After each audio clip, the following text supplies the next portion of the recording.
chase betterment, chase personal development, professional development, and you will ultimately win. There's no losing with that. It's not degrees, it is an unwavering, relentless pursuit. Those who refuse to give up. That's it. Welcome to ThriveWell with Jess Woodbeck. Okay, here we go. All right, so pumped to be here with you. Thank you for meeting us here. So I want to tell you guys a little bit about my friend here, Jake Herbert. He's an Olympian, real estate agent, and business development coach who has sights set on fulfilling his life mission of leading and inspiring others to leave people, places, and things better than they found them, which I would say is 100% true about you. Right. I've had the pleasure, so I want to tell everybody who you are in my world. Yes, instead of the written biography. The beautiful biography that I had somebody else write read for me about me. It was perfect. There was no spelling errors at all. Yeah. So you and I worked together, how many years ago? 5 years ago? 6? At this point. 2017 is when I got my first job. Yeah. W-2. After leaving your Olympic career. Yeah. That's amazing. Yeah. And you came on and joined as a productivity coach. Yep. And working directly with me as team leader. Yes, I'm being interviewed now by my ex-boss. Yeah, it was so much fun. It was so amazing. I remember when we first met, my ex-partner was like, there's this guy, he's amazing, and Joe, of course, was all into wrestling, right? Yeah. We gotta bring him on. We gotta bring him on. I'm like, where am I gonna put a wrestler? Like, what does that have anything to do with real estate? I remember when we sat down, we went through that whole interview process. Yeah. Exactly what I just read about you is what I saw. Yeah. And you came on to help people just be better, and you did do that. Still doing it. Yeah, you're still doing it, which is incredible. Yeah. Okay, so what I want to know is what's your focus as you're rounding out Q4 of 2021? So it's tying up loose ends right now. It's like tying up everything that we had wanted to do and planning, projecting for Q1, right? Because if you're not already thinking ahead of it, you're behind. So business planning, deciding what the next steps are. I mean, literally it's planning. Yeah, it is. It's like Q4 planning and finish up. There's like little to no work that is actually being done of new things. It's just wrapping up the old, what's going to be next year. Because, I mean, much like I know we went through this together, is you plan out your year to, can I hit my goals in 6 to 8 to 9 to 10 months? Mm-hmm. And then that way you have these last 2 months for should be vacations, and I know I'm the king of vacations. Right? You are the king of vacations. And holidays and all that stuff, but that's the planning, right? Because if you're not being intentional with where your time or your energy or what you're going to focus on, then somebody else is going to get into your calendar and tell you where to go and what to do. Exactly. And then you're just following, right? Somebody else's not plan. Fulfilling. Yeah, you're not following your dream, you're following someone else's plan. And it's different if you're sitting down with a coach or somebody who's writing a plan with you to help you succeed. And you're voluntarily doing that versus somebody just telling you. It's the difference of being an employee and then having, literally extreme ownership on your time, your activity, and your most valuable resource. Which, let me quiz you on this, Jess. Okay. What do you think? It's not right or wrong. But what do you think a human's most valuable resource truly is? Time. Okay, agreed. Yes. Right? And I've expanded on it because I used to think it was just time. What I figure it's what these people are giving us right now, which is their attention, right? Oh. Attention or even focus, which is time, right? From others. It's focus time. Okay. Because that is truly our most resource. But if you're sitting here and on the phone and not being completely present, like that's different. Like we're giving each other focused and engaged conversation, right? Yeah. So truly being present and being here. Well, when he's around, I don't know how you can't be engaged. He's like, what's going on? Jess has to remind me that sometimes I'm intimidated. Hey, when you're meeting with like a new agent, Smile you're 200 first. Pound like Olympic wrestler. Like you're coming in there being like, let's slam it down. Yeah. And they forget you're this nice guy. Mm-hmm. And they're like, oh. Right. Yeah. Exactly. This normal one, second one of the day. So. I was just going to say, whenever you say that, he's like, second one of the day. Yeah, I remember, so when in our office that we used to work in, I am a big fan of like revving up before appointments and getting all excited and getting your blood flowing. And Jake and I used to do push-ups all the time. Do you remember that? I did a bunch today this morning. Did you? I do with my son now. Oh my gosh, I love it. Little Mikey. How do you earn your vitamins, Mikey? I do push-ups. Yes. And he is very agile. He has I mean, no some of choice. those videos are pretty impressive. He has no choice. Yeah. Okay. All right. So you're wrapping things up and projecting for next year. What's one of your main focuses in 2022? Right. So predominantly getting clarity on who specifically I want to coach and how I want to help them. Right. I've done this journey of Olympic wrestler to helping real estate and kind of like self-discovery of going into these different realms of what I want to do, and through that process discover what I don't want to do. And that's been super helpful. So that's really what it is identifying my niche and the one problem that I'm going to help to solve, and then commit to it for a short period of time. Because the scary thing about committing to one thing is you're saying no to everything else. Yeah. But you can always change your course. So I just want to have that 60, 90, 120 days to go with this niche and move forward, right? Like in anything in life, and just see, all right, am I moving in the right direction? Great. Or do I need to pivot a little bit to the right or a little bit to the left, or put the brakes on, this is what I want, go back and start over. Yeah, I love that. So I heard three things that I know are main focuses for me in my life in general. You said clarity, boundaries, and choice management. Yeah, choice management. So important. And I love that you're saying no to everything else, right? So you can say yes to that one thing that's really important. Working on that. Yes, work in progress. So talk to everybody about what you do on your calendar before you even touch work. Awesome. Yeah, so, and we heard this from, actually, Keller Williams, right, with Gary Keller, saying when you plan out your year, your week, your whatever, and I do this on a weekly basis. So I sit down on Sundays, I pull out my calendar, and I plan with my wife, right, who's my rock and my more support, and I plan. Shout out Janelle. Yep, exactly. Go barcode, right? Mm-hmm. And then we plan exactly what we're going to be doing. So like what mornings we start with, what mornings am I owning the kids? And basically that means like, what mornings can I work out? Yeah. Or can I not work out, right? When I'm with the kids, when I'm taking them to school, what nights we're going to be home together. We plan all of our family time. And then as we're planning our family time, we're also planning our health time. Because like my moral values are, it's family and health are right there as always my top two in line. Yeah. And then once I have all that time that's planned of family, health, when I'm working out, if I'm going to meditate, what I'm going to do, am I picking kids up, what am I going to do, intentional family time that I can actually have time with my kids. You put a couple friend things on there, and then what's left over, I squeeze work into, which is very different of thinking, right, where everybody else is taught, well, I work, and then I try to squeeze in family time. And when I say, and I hate that word try, because if you're trying to do something, giving yourself an out. Yeah, exactly. You're already all right with failing. So you should never try to squeeze in your own health. You should never try to squeeze in your family time. That's just wrong. You plan it around, and then guess what, right? In 2 minutes, we had our 2 action items, because I know who you are and how you operate, Jess. And I'm just like, hey, Miss Heidi, what are these 2 things I need to do? What are the 2 things you need to do? And then what are we going to do moving forward next? And I went to the bathroom, I came back, and it was done. 120 seconds. That's all we needed. It's all you needed, right? Yes, true.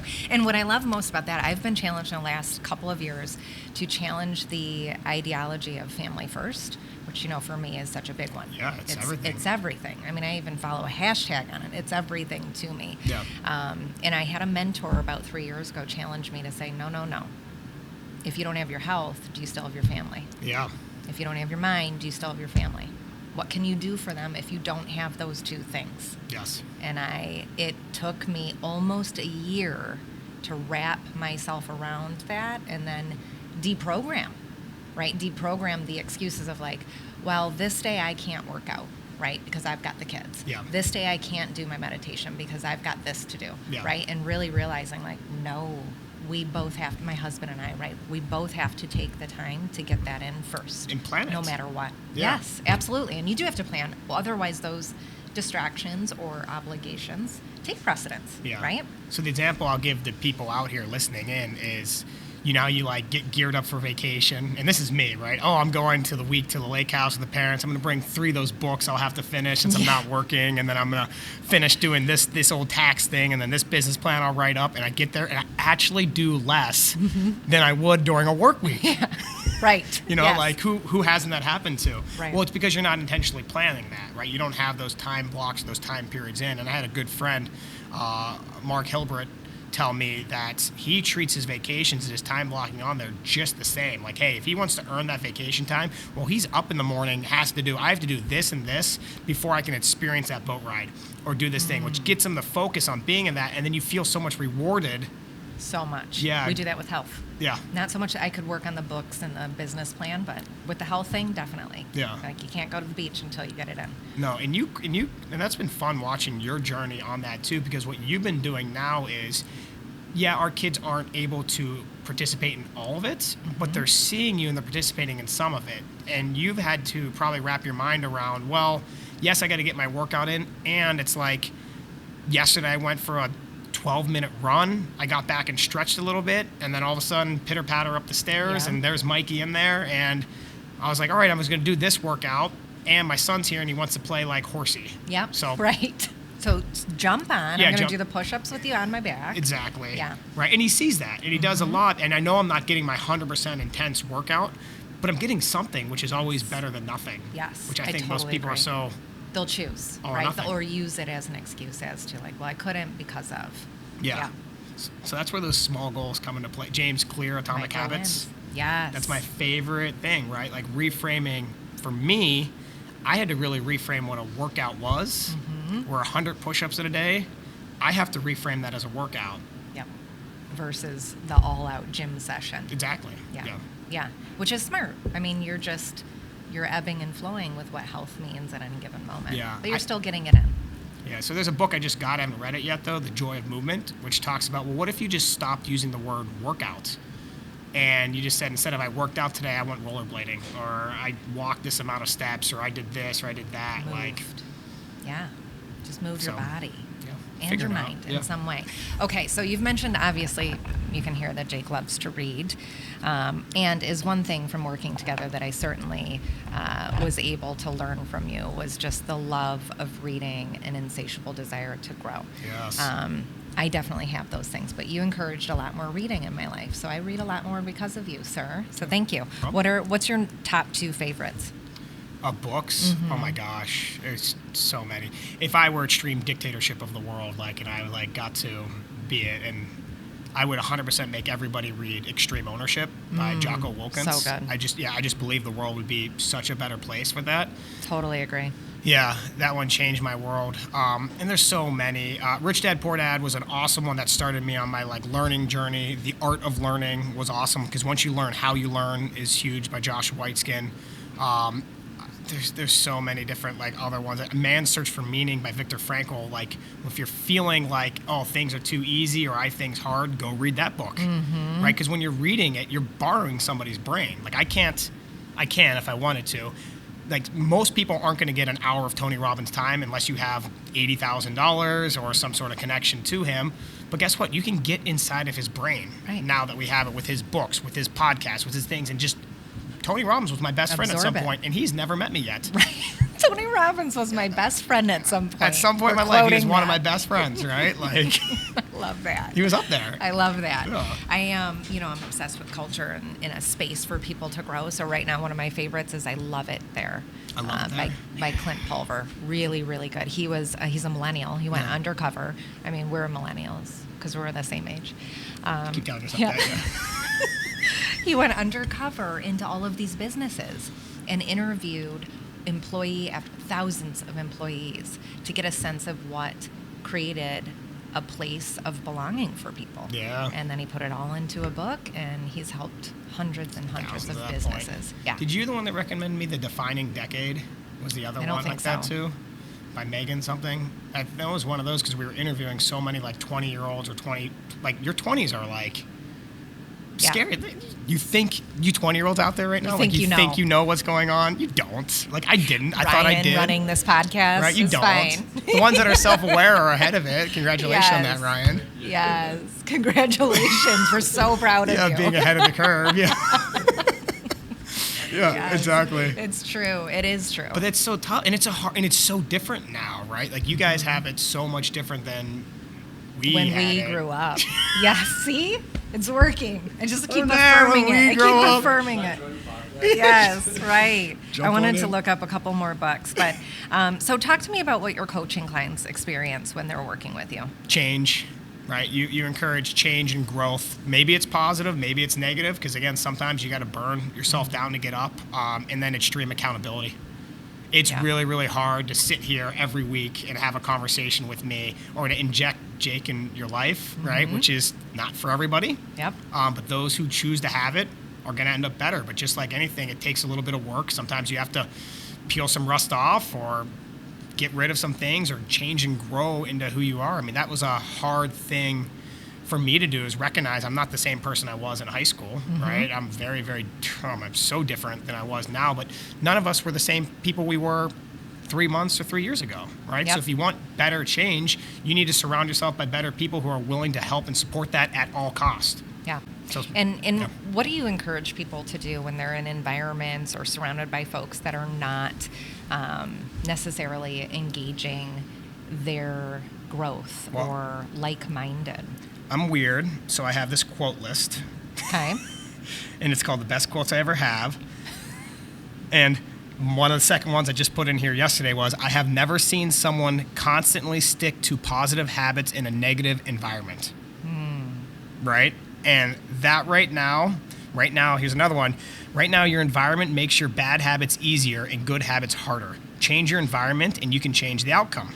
Amen. Right? Like there's the truth. All these different success quotes that I have on love here. that. And you just pick them up throughout the day or reading and something. I hear a good one, I put it down on my notes, and I now guess what I have? At some point I have about manifesto. 155 like automatic Instagram tags that'll go out, right? Like whenever I get around to doing whenever it. you start marketing. Thank you. One day. When I find my people. Yes.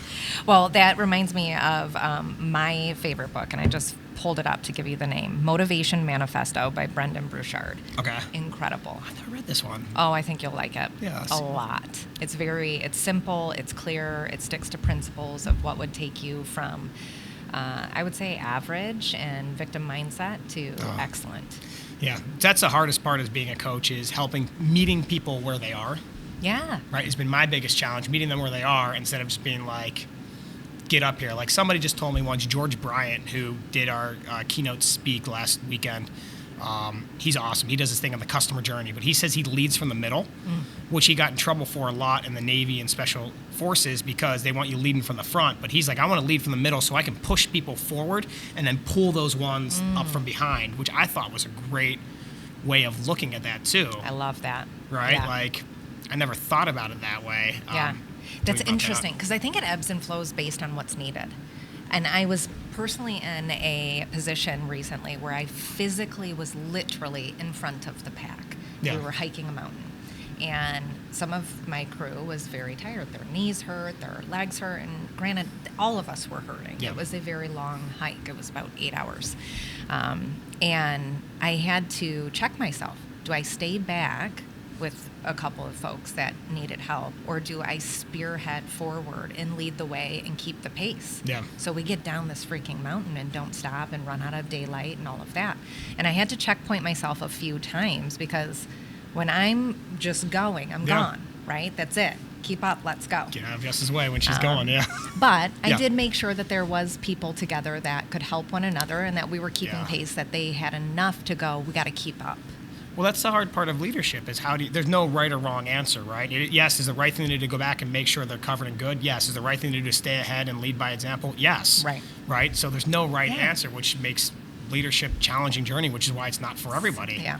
But if you can ever cover both, where you can say, hey, a great leader, right, is going to be like, hey, you in charge, go up there and spearhead and keep the pace, because if he can do it or she can do it, you can do it. And then go on the back and say, hey, you're in charge of these people that are going out here, and now we're going to get that team. Yeah, which is exactly what we did. Yeah. Yeah, perfect. I love that. Okay, what's one thing you think people need to do immediately to have a 2022 that they can only dream of right now? Commit. Yes. Yeah. Commit and write it down, right? That's the biggest thing. Commit, write it down, get accountability in your life around that. Yeah. Right? Make it a public statement. Ask somebody to be an accountability partner. Get a coach. Get a mentor. Get a friend. Get a buddy. Don't do it alone, right? Like that's the biggest thing is just be decisive, commit, write it down, and go for it. So I hope everyone just heard. I asked a question. He gave an answer, and then you went immediately into how. Oh, yeah, sorry. Here's the answer and how. No, good. right? Because I think that's what most people are missing today. Yeah. They've an abundance of answers, right? I Yep. mean, everybody is a poet on social media today. Oh, yeah. Everyone's got tons of advice, but no one shows people how. Yeah. And so it forces folks to just shut down. Yeah. Well, I can't achieve that. I don't know how, so I'm not going to. Yeah. Shut down. And they stop right away. And that's the worst thing that could happen. And then you're going to hate yourself 3 to 6 months later for never doing anything. And then you're going to find more excuses. Now you're falling in that victim mindset, which comes back to, well, what's your environment? What's your mental programming? Yes. Right? What are How your are you- principles? Yeah. Those core principles, right? Yes. Personal responsibility first, always. They teach you this, Ryan, in millennial school? Millennial school, right? You go through your core Millennial principles school? and values and all that stuff. He's right? like, I'm at Thrive School now. Yeah, so. well, you're in a different environment now, man. Well, I also read all of those books. Oh, good. That's awesome. I love it. Yeah. Yes. Yes. Good. Okay. Well, tell people about your personal life. So you talked about how you plan out your Yep. personal life first, which I love. But let's hear what that entails. You're a dad to how many? Yeah, 3. 3 kids. Yeah, for now, yeah. Beautiful entrepreneurial wife. Yes. For now. Yes. Okay. 3 kids for now, which that's the uncertainty, Oh, right? my When you're goodness. sitting in uncertainty, it's tough to plan. It's really hard to do a is. 5-year Limbo. plan without knowing, are we done having kids or are we not? Yep. 4 is different. My decibel was about to go up. Like 4 sounds so exciting. My buddy said this last night. He goes, because he has 4 kids, and people ask him at work, they go, this is Matt Gentry, who's a Canadian Olympian. He goes, how many kids do you have? And Matt goes, a lot. Oh my goodness. You know, and they're like, no, for real, he's like 4. And they go, well, how was that like? He goes, well, my wife and I found out our limit's 3 after we had the 4th. I'm going to tell you what I told Janelle. I have 3 kids, and I have heard that once you hit 3, anything over 3 really is, you don't feel the impact. You feel the impact of 3. Yeah, Like 3 kids at home all the time is, it's a stretch. exactly. And we're in a different situation because my daughter is split part-time. Yes. So we're like 2, we're never not full-time, Sure. something you've done such an awesome job of helping me with and navigate, that part of my life, which is just a huge bonus on top of the work and everything else and pulling out more of me, right? I really Thank appreciate you. you for that. Yeah, you know that. But that's a big difference because then it's like, well, right now we can kind of make it all work with events and everything else. When you start going 3 or 4, well, who's missing what? Like, whose soccer game is not getting going to? And then you're starting to think, well, my kid is going to be, are they upset that I'm not making it to this or nobody's here to support me with that? And then that's the challenging part because what I found out as a parent is we're all going to mess up our children. Rather you are there for them too much or you're not there enough. Like, we're going to screw up There's our no children. perfection. Can I give them the tools, right? Ryan's parents are giving him the programming and the tools, and he's going out and seeking it to take ownership of his life and figure out, well, hey, no matter how much mom and dad messed me up or mom and dad messed you up, right? We all have our issues Yeah. and problems. Can it be fixed, right? And do you have that desire and awareness? Do you have that desire first to want to change? And then do you have the foresight of the awareness of where you should start changing? Yeah. Which are 2 very challenging things for folks that are in a rough cycle, Yeah. right? If you're in a rough cycle, you're on a down and out, you're in a lower vibration. To find desire and then have awareness around your shortcomings to overcome them, Yep. my God, steep. Yeah. So surrounding yourself with people like you, Yeah. right? An environment that forces that upon you Yeah. to rise up and kind of coach up or coach out. Yeah, exactly. Right. It's everything. We call in our dads group, which is awesome. When you get accountability partners, we don't call each other out. We call each other forward, right? Which has been freaking awesome. So anytime that you're struggling, what's really funny is I'm part of this Dad's Edge business mastermind group, Yeah. right? Fathers that own businesses that want to be better. And what's great is that I found out is every single person in there feels like an imposter. Like I've been there and I'm like, I don't feel like I belong. This guy has a Sure. freaking company that's selling $20,000 a year. This guy has 10,000 doors in real estate. This guy's a freaking CEO of this huge thing. This guy owns like 10 practices. And I'm just like, oh my God. And they're all sitting there telling me that they all feel like the imposter too. Yes. Like, what the hell's going Yes. on here? I think that's true for a lot of people, regardless of your success level, Yeah. right? Yeah. No matter what. Am I where I'm supposed to be?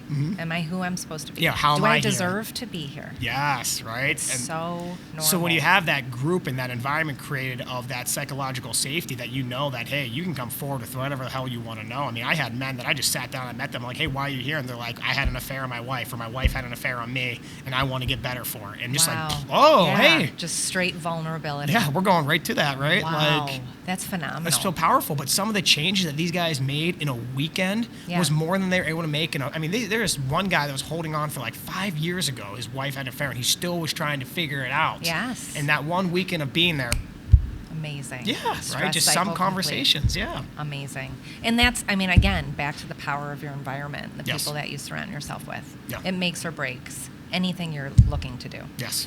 Agreed. All right. Well, thank you so much for being Oh, here. thank you for creating I appreciate you. spaces for people to grow. Yeah. And not just grow, but to thrive in. Yes. Thank you. It's not where to go. Oh, yeah. Subscribe to the Thrive channel, check out the social media. Okay. So subscribe to the, do you want me to say Thrive channel? Like, isn't that YouTube? Thrive down below. Yeah. This will go on YouTube. Okay. And then this will go on to Instagram. Okay. And So, you can also shout out yours. yes, that's a good idea. Not that there's much there, but you can shout out. In there. We're Get a gonna couple work followers. on it. We're gonna work. You do have a ton of faithful followers. That's why marketing needs to happen immediately for you. Okay, so you can follow us on our Thrive channels: YouTube, Instagram, Thrive Realty Co., Thrive in Real Estate, and then of course my personal page, Jess Woodbeck. And where can people find you? Yep. So you just put in Jake Herbert into the Google machine there, and have fun looking at those images of my beautiful mullet, which I will Yes. bring back at some point in time. And once you're done with that, yeah, JakeHerbert.com, Jake Herbert 84, Twitter and Instagram, Facebook is out there, all that stuff. But if anybody really wants to generally connect, shoot me an email, jake.herbert1@gmail.com. I respond back to all my personal emails at this time. Love it. Who knows by the time this comes out? Love it. But you'll at least be forwarded to me. Yes, there you go. And you will get a reply because I like helping people. So, You do love helping people. yeah.